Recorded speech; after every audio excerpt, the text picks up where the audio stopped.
ഈ കാണുന്നത് കോസ്കോയിലാണ്. ഇത് വൈൽഡ് മഷ്റൂംസ് ആണ്. ഇതിൻ്റെ പേര് ഷാൻഡ്രൈൽസ് ആണ്. വൈൽഡ് മഷ്റൂംസ് ആയതുകൊണ്ട് തന്നെ ഇത് മറ്റ് മഷ്റൂമിനേക്കാളും കുറച്ചുകൂടെ കോസ്റ്റ്ലി ആയിരിക്കും. അപ്പോൾ കാട്ടിൽ പോയി കളക്ട് ചെയ്യുമ്പോൾ ഇതിങ്ങനെ യെല്ലോ കളറിലിരിക്കും. എന്നിട്ട് ഉള്ളിലേക്ക് ഫ്ലഷ് വൈറ്റ് കളറായിരിക്കും. മാത്രമല്ല ഗിൽസ് അത്ര പ്രോമിനൻറ്റും ആയിരിക്കുകയില്ല. കാട്ടിൽ ചെന്ന് കഴിയുമ്പോൾ ഇതുപോലത്തെ തന്നെ വേറെ മഷ്റൂംസ് ചിലപ്പോൾ നമ്മുടെ കണ്ണിൽ പെട്ടെന്ന് വരാം. ഈ മഷ്റൂം ഇതൊരു ജാക്ക് ഓ' ലാന്റേൺ മഷ്റൂംസ് എന്നാണ് പറയുന്നത്. ഇത് തടിയിലൊക്കെ ആയിരിക്കും കൂടുതലുണ്ടാകുന്നത്. അത് പോയിസണസ് ആണ്. ഇപ്പോൾ ഈ ഷാൻഡ്രൽ മഷ്റൂം ഞാൻ മേടിച്ചുകൊണ്ട് വന്ന് നന്നായിട്ട് കഴുകി അതിൻ്റെ മണ്ണൊക്കെ കളഞ്ഞു വൃത്തിയാക്കിയിട്ട് ചെറുതായിട്ട് മുറിച്ചെടുക്കുക ചെയ്തത്. അപ്പോൾ കറി വെക്കുന്നതിന് മുമ്പ് ഈ ഷാൻഡ്രൽ മഷ്റൂംസിനെ കുറിച്ച് കാര്യങ്ങൾ പറയാവേ. അപ്പോൾ ഷാൻഡ്രൽ മഷ്റൂംസ് എന്ന് പറഞ്ഞാൽ വൈറ്റമിൻ ഡിയും ബീറ്റാ കരോട്ടിനും ആൻറ്റി ഓക്സിഡൻസും ഒക്കെ നിറച്ചിട്ടുള്ള സാധനമാണ്. അപ്പോൾ അതുകൊണ്ട് തന്നെ ഇതിൻ്റെ മറ്റ് മഷ്റൂമിനേക്കാളും കുറച്ചുകൂടെ ഹെൽത്ത് ബെനഫിറ്റ്സ് കൂടുതലായിരിക്കും. അപ്പം നമുക്കെന്ന് കറി വെച്ച് തുടങ്ങാം. ആദ്യമായിട്ട് ഒരു പാൻ വെച്ച് ചൂടായി വന്നപ്പോൾ എണ്ണ ചൂടായി വന്നപ്പം കടുകിട്ട് പൊട്ടിച്ചെടുത്തേ. കടുക് ചൂടായി വന്നപ്പോൾ അതിലേക്ക് 4-5 വറ്റൽമുളക് ചെറുതായിട്ട് മുറിച്ചെടുത്ത് അതും കൂടി ഇട്ടൊന്ന് വഴറ്റിയെടുക്കുക.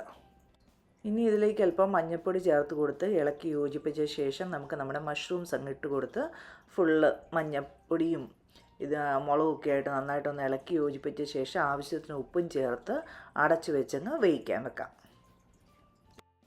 ഒട്ടും വെള്ളം ചേർക്കേണ്ട ആവശ്യമില്ല. കാരണം മഷ്റൂംസിൽ ആവശ്യത്തിലധികം വെള്ളമുണ്ട്. ഒന്ന് ചൂടായി വരുമ്പോൾ കാണാം ഒരുപാട് വെള്ളം ഇങ്ങനെ ഇറങ്ങി വരുന്നത് കാണാം. പിന്നെ ഞാൻ പറഞ്ഞില്ലേ, ഈ നോർമൽ മഷ്റൂംസിനെ വെച്ച് നോക്കുമ്പോൾ ഈ ഷാൻഡ്രൽ മഷ്റൂംസ് കുറച്ചുകൂടെ നല്ലതാണ്. ഇതിന് ബീറ്റാ കരോട്ടിനും വൈറ്റമിൻ ഡി ഒക്കെ കൂടുതലുള്ളതുകൊണ്ട് തന്നെ ഇത് ഇമ്മ്യൂൺ സപ്പോർട്ടിനും ഐ ഹെൽത്തിനും ഇൻഫ്ലമേഷൻ ഉണ്ട് അത് കുറയ്ക്കാനും ഒക്കെ ഭയങ്കര ഹെൽപ്ഫുള്ളാണ്.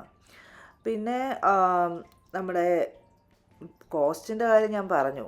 സാധാരണ മഷ്റൂംസ് നമുക്കിവിടെ ആ ഒരു ബോക്സിൽ ആദ്യം കാണിച്ചില്ലേ കോസ്കോയിലെ ഒരു ബോക്സ്, അതിനൊരു $5 കിട്ടുന്ന സമയത്ത് ഇത് കിട്ടുന്ന ഒരു $14 വേണ്ടി വരും ഇത് മേടിക്കാൻ. കാരണം എന്ന് വെച്ചാൽ ഇത് സീസണൽ അവൈലബിൾ ആണ്. മാത്രമല്ല അത്ര ഈസി ആയിട്ട് നമുക്ക് കിട്ടുന്ന സാധനമല്ല. ലേബർ കോസ്റ്റ് കൂടുതൽ, ആൾക്കാർക്ക് പോയി പറിച്ചുകൊണ്ട് വരണ്ടേ കാട്ടിൽ നിന്നേ. അപ്പോൾ അതുകൊണ്ട് തന്നെ അത്ര വൈഡ്ലി അവൈലബിൾ അല്ല, സീസണലാണ്, അതുകൊണ്ട് തന്നെ എക്സ്പെൻസീവുമാണ്. പക്ഷേ ന്യൂട്രീഷണൽ വാല്യൂ കൂടുതലുമാണ്. അപ്പോൾ സീസണൽ ഫ്രൂട്ട്സും സീസണൽ ഫുഡും ഒക്കെ പ്രിഫർ ചെയ്യുന്നവർ പ്രിഫർ ചെയ്യുകയല്ല കേട്ടോ, എല്ലാവരും കഴിക്കണമെന്നാണ് പറയുന്നത് അങ്ങനെയുള്ളപ്പോഴേ. അപ്പം കിട്ടുമ്പോൾ ഒക്കെ നമ്മൾ മേടിച്ച് കഴിക്കുക. എപ്പോഴെപ്പോഴും മേടിച്ച് കഴിക്കാൻ പറ്റില്ല, വല്ലപ്പോഴൊക്കെ മേടിച്ച് കഴിക്കുക. അപ്പോൾ കണ്ടോ, വെച്ചിട്ടൊരു 5 മിനിറ്റ് കഴിഞ്ഞതേ ഉള്ളൂ, വെള്ളം ഇറങ്ങി തുടങ്ങിയേക്കുന്നുണ്ടോ. ഇതുപോലെ തന്നെ നന്നായിട്ട് വെള്ളം ഇറങ്ങി തുടങ്ങും. അപ്പം നമ്മൾക്കതുകൊണ്ടാണ് ഞാൻ പറയുന്നത് തരി പോലും വെള്ളം ചേർക്കാൻ പാടില്ലേ. ഇനി ഈ സമയത്ത് ഞാൻ ചെറുതായിട്ട് അരിഞ്ഞിട്ടുള്ള ഒരു വലിയ സവാളയുടെ പകുതി ഞാൻ ചേർത്തിട്ടുണ്ട് കേട്ടോ. അപ്പം അതും കൂടെ ചേർത്തു നന്നായിട്ട് ഇളക്കിയിട്ട് വീണ്ടും വേവിക്കാൻ തന്നെ അങ്ങ് അടച്ചു വെക്കാം നമുക്ക്. അപ്പോൾ ഈ വെള്ളത്തിൽ കിടന്ന സവാള ഇതുമെല്ലാം കൂടെ ഒന്ന് വെന്ത് കിട്ടും. ഇത് വേഗാനൊന്ന് അടച്ചു വെക്കാം. ആ സമയത്ത് നമുക്ക് ഇതിന് വേണ്ടുന്ന അരപ്പ് പ്രിപ്പയർ ചെയ്യാം. അതിന് വേണ്ടി ഞാൻ ഒരു കപ്പ് തേങ്ങ, 1.5 കപ്പ് തേങ്ങയുണ്ട് കേട്ടോ, 1.5 കപ്പ് തേങ്ങ എടുത്തിട്ടുണ്ട്. പിന്നെ കുറച്ച് പച്ചമുളക് എടുത്തിട്ടുണ്ട്, 1 ടീസ്പൂൺ മഞ്ഞൾപ്പൊടി എടുത്തിട്ടുണ്ട്. പച്ചമുളക് നമ്മുടെ എരിവിനെ ഡിപ്പെൻഡ് ചെയ്ത് കുറയ്ക്കുകയോ കൂട്ടുകയോ ഒക്കെ ചെയ്യാം കേട്ടോ. അപ്പോൾ അത് മൂന്നും ഞാൻ കൊണ്ടുപോയി ഒന്ന് ഒതുക്കി എടുത്തിട്ട് വന്നിട്ടുണ്ട്. അപ്പോൾ അരച്ചില്ല, ജസ്റ്റ് ഒന്ന് ഒതുക്കി.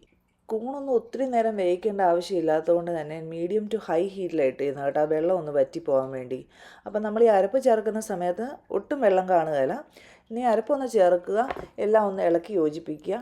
പിന്നെ നിങ്ങളുടെ കയ്യിൽ കറിവേപ്പിലയൊക്കെ ഉണ്ടെങ്കിൽ കറിവേപ്പിലയൊക്കെ ചേർത്ത് കൊടുക്കുക. ഇനി കറിവേപ്പില ഇപ്പോൾ ചേർക്കണമെന്നില്ല കേട്ടോ, ആദ്യം നമ്മൾ കടുക് പൊട്ടിച്ചപ്പോൾ വേണേലും കറിവേപ്പില ചേർക്കാമായിരുന്നു. എന്താണേലും എൻ്റെ ഈ കറിവേപ്പിലയൊന്നുമില്ല, ഉള്ളത് കറിവേപ്പില പൊടിയാണ്. പിന്നെ അതും കൂടി ഇന്ന് ചേർത്ത് കൊടുത്തിട്ട് നന്നായിട്ടൊന്ന് ഇളക്കി യോജിപ്പിക്കുക.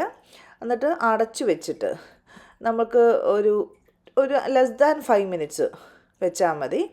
അടച്ചു വെക്കേണ്ടാത്തവർക്ക് അടച്ചു വെക്കേണ്ട കേട്ടോ, തുറന്ന് തന്നെ വെച്ച് നമുക്കൊന്ന് വെള്ളമെല്ലാം വറ്റിച്ച് ഒന്ന് ഒതുക്കി കൂട്ടി ഒന്ന് എടുക്കാം. അത്രയും മതി, വേറെ ഒന്നും ചെയ്യേണ്ട ആവശ്യമില്ല. നമ്മുടെ നല്ല അടിപൊളി കൂണ് കറി റെഡി ആയിട്ടുണ്ട്. പിന്നെ വെയിറ്റ് ലോസിനൊക്കെ ട്രൈ ചെയ്യുന്നവരാണെങ്കിലും അവർക്കും ഈ കൂണ് ഭയങ്കര ഹെൽപ്ഫുള്ളാണ്. നമ്മുടെ നോർമൽ ബട്ടർ മഷ്റൂംസിനേക്കാളും ഒക്കെ വെയിറ്റ് മാനേജ്മെൻറ്റ് ഹെൽപ്ഫുള്ളായിട്ടുള്ള കൂണാണ് കേട്ടോ ഇത്. അപ്പം ഇത്രേ ഉള്ളൂ, നമ്മുടെ കൂണ് കറിയൊക്കെ റെഡിയായി. ഇനിയും നല്ല മട്ടയരി ചോറും നല്ല ചൂടോടെ എടുത്തിട്ട് അതിൻ്റെ കൂടത്ത് ഈ കൂണ് കറി കൂട്ടി കഴിച്ചാൽ മതി. വേറെ കറിയുടെ ഒന്നും ആവശ്യമില്ല കേട്ടോ, ഈ കൂണ് കറി ഉണ്ടെങ്കിൽ അത്രയ്ക്കും ടേസ്റ്റിയാണ്. So do try. അപ്പം ഇഷ്ടപ്പെടുന്നവരൊക്കെ ലൈക്ക് ചെയ്യാനും ഷെയർ ചെയ്യാനും ഓർക്കുക. സബ്സ്ക്രൈബ് ചെയ്തിട്ടില്ലാത്തവർ to subscribe. Okay, see you in another video. Until then, it's bye from Mama Anjua.